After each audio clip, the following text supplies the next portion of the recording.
Firibgarlik. Firibgarlik bu aldash yoki ishonchni suiiste'mol qilish yo'li bilan birovning mulkini yoki mulk huquqini qo'lga kiritishdir. Bu jinoiy javobgarlikka sabab bo'ladigan xatti-harakat. Firibgarlikning asosiy belgilari: aldash. Firibgarlik qurbonini haqiqatga to'g'ri kelmaydigan ma'lumotlar bilan ishontirish. Ishonchni suiiste'mol qilish.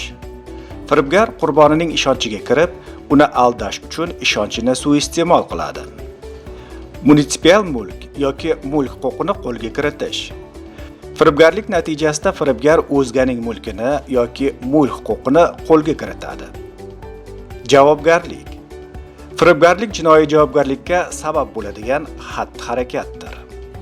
1707 90 kodi bilan 998 67 20 71 kodi bilan 514 19 17 compliance kuchukcha uzbekstil.uz UMK pastki chiziqcha antikorbot O'zmedkombinat aksiyadorlik jamiyati ishonch liniyasi aloqa kanallari orqali compliance xizmatiga xabar bering. Korrupsiyaga qarshi birga kurashamiz.